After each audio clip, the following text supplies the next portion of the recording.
di saat COVID kita memutuskan untuk memberikan bantuan kepada 12 juta UMKM yang penghasilannya harian. Itu alhamdulillah ekonomi kita jadi tidak ambruk.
Hari ini ada acara apa di sini? Boleh ceritakan sedikit, Mas?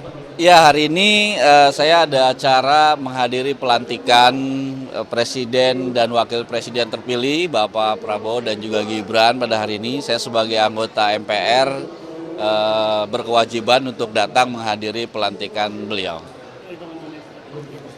Iya, memang hari ini sendiri karena memang ini bukan acara pelantikan kayak kemarin ya, acara DPR yang memang kita bisa membawa pasangan dan keluarga. Kali ini kita memang hanya seluruh anggota saja yang datang, jadi ya sendirian gitu. Dua periode gitu di politik gimana? Ya, ya dinikmati, dijalani dengan baik, dijalani dengan profesional, penuh integritas, semua hal yang berkaitan dengan kinerja saya ukur secara mandiri, kira-kira kalau saya merasa belum baik, saya perbaiki. Karena permasalahan di negara ini sangat kompleks ya, dan berbagai komisi yang sudah saya jalani selama 5 tahun kemarin itu permasalahannya luar biasa. Tapi kalau kita bisa memutuskan sesuatu yang bermanfaat gitu ya buat masyarakat, itu ada rasa kepuasan sih. Salah satunya kemarin itu yang saya paling ingat, di saat COVID kita memutuskan untuk memberikan bantuan kepada 12 juta UMKM yang penghasilannya harian. Itu alhamdulillah ekonomi kita jadi tidak ambruk ya. Jadi alhamdulillah bisa berjalan. Nah, itu ada kepuasan tersendiri gitu. Dia akan fokus ke UMKM. Lebih fokusnya ke ekonomi sih sebenarnya. Ya kalau kemarin mungkin ekonominya lebih mikro gitu ya, lebih langsung bersentuhan dengan masyarakat. Mungkin yang besok saya mau lebih ke arah ke makro, ke arah asumsi. Kita mengatur bagaimana asumsi-asumsi anggaran itu bisa terploting lah dengan baik ya gitu. Ini Komisi 9 ya? Komisi 11 itu ada ya 11, tapi saya belum tahu karena baru pengumuman besok sih. Harapan saya itu harapan saya. Periode baru di presiden Ya. 2024 atau 2029. Ya, Harapannya ke kinerja presiden seperti apa sih dari Mas Tommy? saya berharap kinerja presiden ini lebih baik ya performanya daripada yang sebelumnya. Banyak hal permasalahan-permasalahan yang terjadi imbas daripada kebijakan-kebijakan presiden yang sebelumnya. Contoh misalkan masalah pendidikan, di kurikulum Merdeka itu sebetulnya bagus di mix ya antara IB dengan Cambridge. Tapi ternyata secara fasilitas itu kan karena tidak merata, jadi tidak semua sekolah bisa melaksanakannya. Maka dari itu ini harus dipetakan ulang, mana yang bisa, mana yang tidak. Kemudian ada fenomena juga bahwa di daerah-daerah itu ada sekolah-sekolah negeri itu yang kosong gitu, yang habis nggak ada muridnya sehingga terancam tutup. Nah ini juga jadi menjadi satu permasalahan. Terus ekonomi kerakyatan juga masih banyak yang kesulitan ya. Jadi saya rasa memang banyak sekali PR-PR yang harus dikerjakan. Dengan kabinet Bapak Prabowo yang sangat besar ini ya, kira-kira ada lebih dari 40 menteri ya, berharap ini bisa menyelesaikan segala permasalahan. Dan yang paling terpenting, dengan pemecahan berbagai lembaga ini bisa mengurangi yang namanya ego sektoral yang terjadi di kementerian dan lembaga. ini agak sulit dipecahkan. Dulu saya pernah berada di eksekutif di kementerian, memang ego sektoral ini menjadi salah satu masalah besar. Masalah koordinasi aja kalau udah ada ego sektoral itu sangat sulit sekali. Nah ini mudah-mudahan Pak Prabowo bisa memecahkan masalah-masalah itu.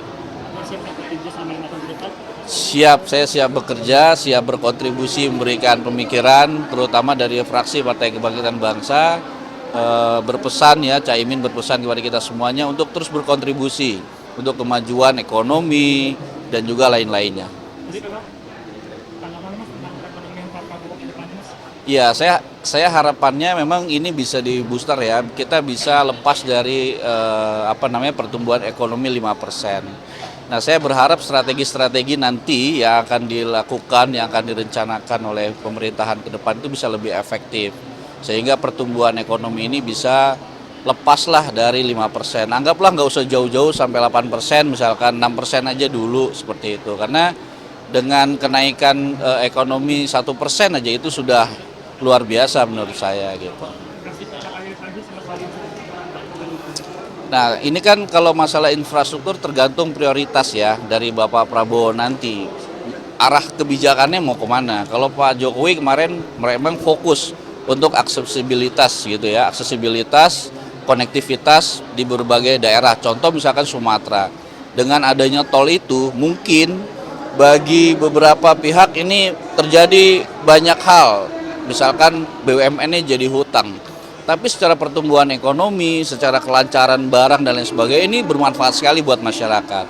Nah hal-hal itu yang perlu kita tahu dulu ya terkait dengan masalah arah kebijakan dari Pak Prabowo ke depan. Kalau periode di politik berarti akan meninggalkan dunia entertain kan? Mungkin kalau saya libur saya masih suka ambil sih kayak bintang tamu kan ya sedikit-sedikit aja ya paling kerja 1-2 jam gitu. Terus kalau misalkan ada reality show itu kan masih suka ambil. Tapi kalau sifatnya panjang itu udah nggak bisa sih, udah nggak boleh. Di tahun ini kan orang-orang yang di entertain itu banyak yang masuk ke politik. Iya. Tanggapan Mas Tommy bagaimana? Menurut saya bagus karena semua memiliki pemikirannya masing-masing sesuai dengan tupoksi dan keahliannya ya. Kebetulan kami ini sekarang agak berkomunikasi lebih baik teman-teman artis. Tapi kalau secara persentase sangat kecil sekali. Kurang lebih kalau nggak salah ada 22 atau 23 orang ya artis yang berada di DPR ini, DPR dan juga DPD. Rasanya ya itu masih sangat kecil sekali dibanding ada sebuah komunitas yang memang sudah sampai 60% di DPR ini. Ya, tentunya itu bagus, lebih bervariasi secara pemikiran dan perjuangan di DPR nanti. Nah, saya berharap IKN ke depan itu terus berjalan dengan baik, terus terbangun dengan baik. Kenapa demikian? Karena ini jangan sampai gagal. Beberapa memang pro dan kontra pasti ada dalam setiap pembangunan ya.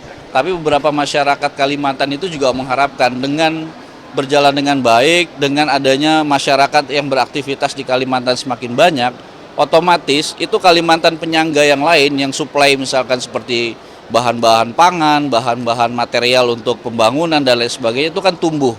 Nah ini yang diharapkan agar segera bisa banyak aktivitas di sana sehingga nanti ada kegiatan ekonomi ke masyarakat. Oke. Saya Tommy Kurniawan dari fraksi Partai Kebangkitan Bangsa mengucapkan selamat atas dilantiknya Presiden terpilih Bapak Prabowo Subianto dan Bapak Gibran sebagai Wakil Presiden. Mudah-mudahan ke depan bisa berjalan dengan baik, bisa bersatu antara legislatif dan eksekutif, menciptakan kebijakan-kebijakan yang terbaik untuk masyarakat dan kemajuan negara Republik Indonesia. Amin. Thank you. Thank you ya. Thank you Bang. Ya, thank you.